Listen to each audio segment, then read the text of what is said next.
आउज़ बिल्लाहि मिनश शैतानिर रजीम बिस्मिल्लाहिर्रहमानिर्रहीम। शुरू अल्लाह के नाम से जो बड़ा मेहरबान निहायत रहम करने वाला है।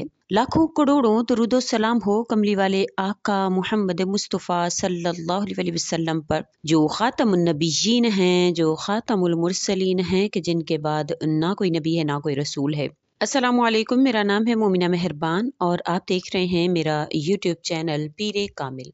आज की वीडियो इस्तग़फ़ार पर मुश्तमिल है कि जो ज़िक्र इस्तग़फ़ार है, इसके करने से आपकी ज़िंदगी में क्या तब्दीलियाँ आ सकती हैं, क्या मोअज़्ज़ात हो सकते हैं, इसका वक्त क्या होना चाहिए। बेशक अल्लाह ताला के तमाम वादे जो हैं वो सच्चे हैं और कुरान करीम में अल्लाह करीम ने खुद इस आयत की तलक़ीन फरमाई है।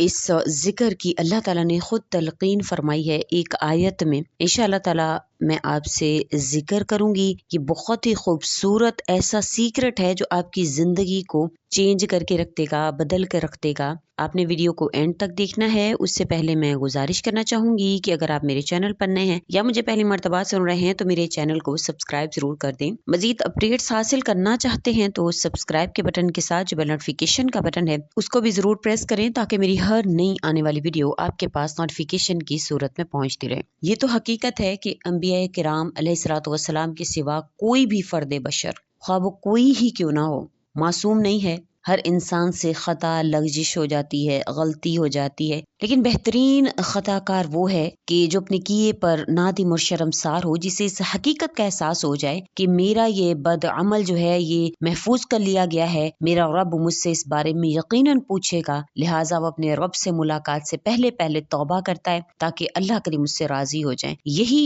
वजह है कि ईमान वालों को बार बार गुनाहों के तिर्याक की तरफ मुतवज्जे किया गया है। अल्लाह ताला कुरान करीम की 10 आयात मुबारका में तौबा और इस्तग़फ़ार की अहमियत बयान फरमाते हैं। सैकड़ों अहदीस मुबारका हैं जो कि अल्लाह ताला की तरफ रजू करने की तरफ रोशनी डालती हैं ताकि बंदा गुनाह का इर्तिकाब करने के बाद मायूस और परेशान न हो। कुरान करीम में खताकारों के लिए साफ और वाज़ेह तौर पर ऐलान किया गया है, ला तक़नतु मिन रहमतिल्लाह, अल्लाह ताला की रहमत से नाउमीद ना हो। बेशक अल्लाह ताला इंसान के खालिक हैं, मालिक हैं। अल्लाह ताला की ज़ात इस बात के लायक है कि बंदा हर वक्त इसके सामने सजदा रेज़ रहे, लेकिन चूंकि इंसान में गलती है, भूल चूक का मादा है, इसलिए कभी ना कभी कोई गुनाह हो जाता है, कोई भूल चूक हो जाती है। अल्लाह ताला अगर बंदे को सिर्फ माफ कर दें तो यही अल्लाह ताला का बहुत बड़ा एहसान है। लेकिन कुर्बान जाइए उस मेहरबान अल्लाह की ज़ात पर कि जब कोई बंदा गुनाह कर बैठता है तो इसके बाद वो तौबा और इस्तग़फ़ार करता है तो वो सिर्फ माफ़ ही नहीं करता बल्कि माफ़ी के साथ साथ उस शख्स को फ़ज़ाइल और इनामात से नवाजता ही चला जाता है। जो इंसान तौबा और इस्तग़फ़ार करता है तो अल्लाह ताला उस पर बहुत ज्यादा करम नवाजियां फरमाते हैं। कोई शख्स ऐसा भी है जो खुदकशी के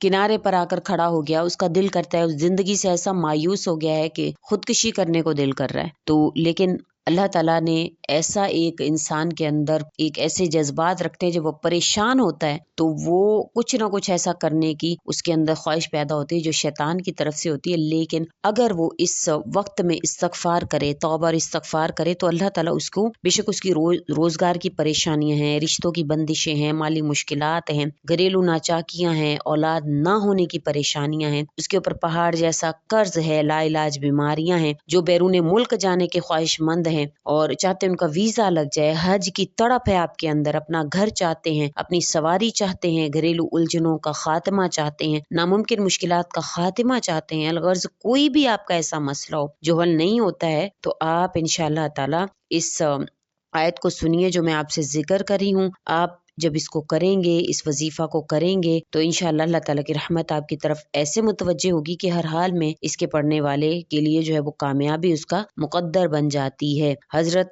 हसन बसरी रहमतुल्लाह अलैह जो हैं उनकी मजलिस में एक शख्स ने खुश्क साली की शिकायत की तो इन्होंने इससे फरमाया कि अल्लाह से इस्तग़फ़ार करो। एक और शख्स ने तंगदस्ती का जिक्र किया, उन्होंने फरमाया इस्तग़फ़ार करो। तीसरे शख्स ने कहा मेरे यहाँ औलाद नहीं है तो उन्होंने फरमाया इस्तग़फ़ार करो। चौथे शख्स ने कहा मेरी जमीन की पैदावार कम है, बरकत नहीं है, उन्होंने फरमाया इस्तग़फ़ार करो। हसन बसरी रहमतुल्लाह अलैह ने हर एक को यही जवाब दिया तो लोगों ने पूछा कि ये क्या मामला है, आपने सब लोगों को मुख्तलिफ शिकायतों का एक ही इलाज बता दिया। हजरत हसन बसरी रहमतुल्लाह अलैह ने जवाब में सूरह नूह की ये आयत तिलावत फरमाई और फरमाया سو میں نے کہا اپنے رب سے معافی مانگو، وہ یقیناً بخشنے والا ہے۔ یہ سورہ نوح کی آیت ہے 10 تا 12۔ اللہ پاک کیا فرما رہے ہیں کہ اپنے رب سے معافی مانگو، وہ یقیناً بڑا بخشنے والا ہے۔ برسائے گا وہ آسمان سے تم پر موسلا دھار بارشیں، تمہیں خوب پے در پے مال اور اولاد میں ترقی دے گا، اور تمہیں باغات دے گا اور تمہارے لیے نہریں نکال دے گا۔ یہ استغفار کی فضیلت خود قرآن کریم میں بیان کی گئی ہے۔ اس کے بعد حدیث مبارکہ میں، جس کو حضرت ابن عباس رضی اللہ تعالیٰ عنہما روایت فرماتے ہیں کہ نبی کریم صلی اللہ علیہ وسلم نے فرمایا ہے، جس نے استغفار کو اپنے اوپر لازم کر لیا، اللہ پاک اس کی ہر پریشانی کو دور فرمائے گا، ہر تنگی سے اسے راحت عطا فرمائے گا، اسے ایسی جگہ سے رزق عطا فرمائے گا کہ جہاں سے اس کا غما بھی نہ ہوگا۔ تو استغفار کی بہت زیادہ فضیلت ہے۔ بہت سے لوگوں نے اس کا لائیو مشاہدہ کیا، بہت سے لوگ ایسے جو کہ استغفار کرتے ہیں وہ اس کی خود اس کا جو ہے وہ تجربہ کر چکے ہیں۔ تو ایک اور واقعہ امام احمد بن حنبل رحمۃ اللہ علیہ کے حوالے سے، امام احمد بن حنبل رحمۃ اللہ علیہ فرماتے ہیں کہ ایک دفعہ مجھے عراق کے کسی گاؤں میں رات ہو گئی سفر کے دوران۔ میں ایک مسجد میں گیا، لیکن چوکی دار نے مجھے وہاں سے نکال دیا۔ میں وہاں مسجد کے باہر فرش پر سو گیا، تو چوکی دار نے مجھے وہاں سے بھی پاؤں پکڑ کر اور گھسیٹ کر مسجد سے دور کر دیا۔ ایک خدا ترس آدمی نے مجھ پر ترس کھایا اور مجھے اپنے گھر لے گیا۔ وہ شخص میں نے دیکھا کہ وہ شخص چلتے پھرتے اٹھتے بیٹھتے ہر وقت استغفار پڑھتا تھا۔ اب جب صبح ہوئی تو میں نے اس شخص سے پوچھا، کیا آپ کو استغفار پڑھنے کا کوئی فائدہ بھی ہوا ہے؟ تو اس نے جواب دیا، جی ہاں، میری ہر دعا قبول ہوتی ہے، جو میں اللہ سے مانگتا ہوں مجھے وہ مل جاتا ہے، سوائے اس کے کہ میری ملاقات امام احمد بن حنبل سے ہو جائے۔ میں نے کہا، میں ہی احمد بن حنبل ہوں، تم دیکھو مجھے کیسے گھسیٹ کر تمہارے پاس لایا گیا ہے۔ استغفار کی فضیلت بہت زیادہ ہے۔ قرآن میں، حدیث میں آپ صلی اللہ علیہ وسلم کی سینکڑوں احادیث مبارکہ اس کے حوالے سے موجود ہیں۔ اگر آپ استغفار کرتے ہیں تو آپ یقین جانیے کہ آپ کی مشکلات کو اللہ کریم حل فرمانے کے انتظامات کرنا شروع کر دیتے ہیں۔ آپ کسی بھی حوالے سے پریشان ہیں، بہت سی ایسی پریشانیاں ہیں جو ہم کسی کو نہیں بتا سکتے، لیکن آپ اللہ کریم کو بتا سکتے ہیں۔ آپ اللہ تعالیٰ سے اس طرح سے مانگیں۔ آپ روزانہ کی بنیاد پر آپ صلی اللہ علیہ وسلم کی حدیث مبارکہ میں 70 سے 100 سے لا تعداد اور بے پناہ استغفار کا ذکر ہے، تو آپ پہلے تھوڑے سے سٹارٹ کر لیجئے۔ آپ روزانہ کی بنیاد پر 70 مرتبہ استغفار پڑھنا شروع کریں، پھر اس کو بڑھا کر 100 کر لیں، جتنا آپ سے ہو سکے۔ آپ چلتے پھرتے اٹھتے بیٹھتے استغفر اللہ استغفر اللہ استغفر اللہ پڑھیں۔ بہت سے لوگ ہیں وہ دوسرے استغفار بھی پڑھتے ہیں، لیکن دیکھنے میں آیا کہ 90% لوگ جو ہیں وہ استغفر اللہ ہی پڑھتے ہیں۔ تو استغفر اللہ سے آپ آغاز کریں انشاءاللہ تعالی، پھر آپ دیکھیں کس طرح سے آپ کی مشکلات حل ہوتی ہیں، کس طرح سے آپ کی پریشانیاں ختم ہوتی ہیں۔ اللہ کریم آپ پر مہربان ہوتے ہیں، اللہ تعالیٰ آپ کی تمام مشکلات کو حل فرماتے ہیں۔ تو امید کرتی ہوں آپ کو میری ویڈیو اچھی لگی ہوگی۔ اگر اچھی لگی ہے تو لائک کریں، شیئر کریں اور میرے چینل کو سبسکرائب بھی ضرور کر دیں۔ اسی کے ساتھ اجازت چاہوں گی، وآخر الدعوانا ان الحمد للہ رب العالمین۔ اللہ حافظ۔